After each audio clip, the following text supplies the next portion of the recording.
പ്രിയ പ്രേക്ഷകർക്ക് സീരിയൽ ന്യൂസിലേക്ക് സ്വാഗതം. കൂടുതൽ സീരിയൽ ന്യൂസുകൾ അതിവേഗം ലഭിക്കുന്നതിന് ഈ ചാനൽ സബ്സ്ക്രൈബ് ചെയ്യുക. ബെൽ ഐക്കൺ മറക്കാതെ ക്ലിക്ക് ചെയ്യുക.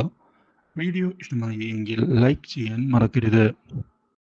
അശ്വിൻ തന്നെയാണ് വളകൾ തനിക്ക് സമ്മാനിച്ചത് എന്നുള്ള കാര്യം അറിഞ്ഞതിനെ തുടർന്ന് ശ്രുതി വളരെയധികം സന്തോഷിച്ചിരിക്കുകയാണ്. ഇതേ തുടർന്ന് ശ്രുതിക്ക് മനസ്സിലായിരിക്കുകയാണ് അശ്വിന് തന്നെ ഇഷ്ടമാണ് എന്നുള്ള കാര്യം. ഇതോടെ വളരെയധികം സന്തോഷിക്കുന്ന ശ്രുതി ഇതേ തുടർന്ന് സ്വപ്നങ്ങൾ കണ്ട് തുടങ്ങുകയും ചെയ്യുന്നു. പക്ഷേ ഇതേ സമയമാകട്ടെ ഇരുവരുടെയും പ്രണയത്തിന്റെ കാര്യങ്ങൾ മനസ്സിലാക്കുകയാണ് ശ്യാം. ഇതോടെ ശ്യാമിന് ആകെ ദേഷ്യമാകുന്നു. ശ്രുതി തൻ്റേതു മാത്രമാണ്, മറ്റൊരാൾക്കും അവളെ വിട്ടുകൊടുക്കാൻ ഞാൻ തയ്യാറല്ല എന്നുള്ള കാര്യത്തിൽ ഉറച്ചു നിൽക്കുന്ന ശ്യാം എത്രയും പെട്ടെന്ന് തന്നെ ശ്രുതിയെ തടയണം എന്നുള്ള തീരുമാനവുമായി മുന്നിലേക്ക് കടന്ന് വരികയാണ്. ഇതേ തുടർന്ന് ശ്രുതിയോട് സംസാരിക്കുന്നതിന് വേണ്ടിയുള്ള തീരുമാനത്തിൽ എത്തിച്ചേരുകയാണ് ശ്യാം. നല്ലൊരു സമയം അതിനായി കണ്ടെത്തണം എന്ന് തീരുമാനിച്ചുകൊണ്ട് ശ്യാം മുന്നിലേക്ക് പോവുകയും ചെയ്യുന്നു. ഇതേ തുടർന്നാണ് അപ്രതീക്ഷിതമായി ശ്രുതിയോട് സംസാരിക്കാൻ ഒരു സന്ദേശം വന്നെത്തുന്നത്. ഈ കാര്യം അറിഞ്ഞതിനെ തുടർന്ന് തന്നെ വിളിക്കുന്നത് മറ്റാരുമല്ല അശ്വിൻ തന്നെയാണ് എന്നുള്ള കാര്യം ഉറപ്പിച്ചുകൊണ്ട് മുന്നിലേക്ക് പോകുന്ന ശ്രുതി ഉടൻ തന്നെ ടെറസിന്റെ മുകളിലേക്ക് ഓടിച്ചെന്നെത്തുന്നു. അവിടെ വെച്ച് അശ്വിൻ അയച്ച സന്ദേശം എനിക്ക് കിട്ടി എന്ന് വ്യക്തമാക്കുകയും എന്നോട് എന്താണ് അശ്വിന് പറയാനുള്ളത് എന്നുള്ള കാര്യം അറിയിക്കാൻ ആവശ്യപ്പെടുകയും ചെയ്യുന്നു.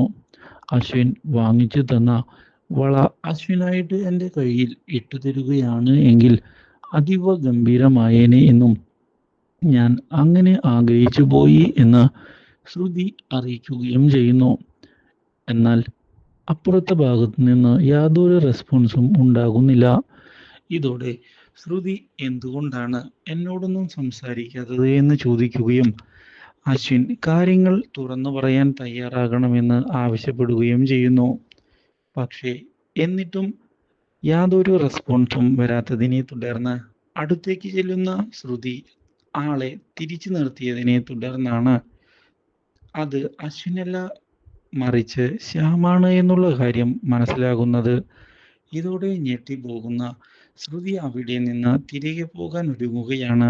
പക്ഷേ ശ്രുതി വിചാരിച്ചതുപോലെ അല്ല കാര്യങ്ങളെന്ന് വ്യക്തമാക്കുന്ന ശ്യാം, നിന്നെ വിളിപ്പിച്ചത് അശ്വിനല്ല മറിച്ച് ഞാനാണ്, എനിക്കാണ് നിന്നോട് സംസാരിക്കേണ്ടത്. ഇത് കേൾക്കുന്ന ശ്രുതി, എനിക്ക് ശ്യാമിനോട് ഒന്നും തന്നെ സംസാരിക്കാനില്ല, ഞാൻ പോവുകയാണ് എന്ന് പറഞ്ഞ് പോകാൻ ഒരുങ്ങുമ്പോൾ ശ്യാം ബലം പ്രയോഗിച്ച് കയ്യിൽ കയറി പിടിക്കുകയാണ്. ശ്രുതി കൈ വലിച്ചു മാറ്റാൻ ശ്രമിക്കുന്നുവെങ്കിലും പിടിമുറുക്കുന്ന ശ്യാമിന്റെ കൈകളിൽപ്പെട്ട് അശ്വിൻ നൽകിയ വള പൊട്ടുകയും ചെയ്യുന്നു. ഇതോടെ ശ്രുതിക്ക് വേദനിച്ചിരിക്കുകയാണ്. ഇതേ തുടർന്ന് അശ്വിനുമായുള്ള നിന്റെ റിലേഷനെ പറ്റി എനിക്ക് മനസ്സിലാകുന്നുണ്ട് എന്ന് പറയുന്ന ശ്യാം, അതുകൊണ്ട് തന്നെയാണ് ഒരു കാര്യം പറയാൻ ഇവിടേക്ക് വിളിപ്പിച്ചത് എന്ന് വ്യക്തമാക്കുകയും നീ എൻ്റേത് മാത്രമാണ് എന്ന് അറിയിക്കുകയും ചെയ്യുന്നു.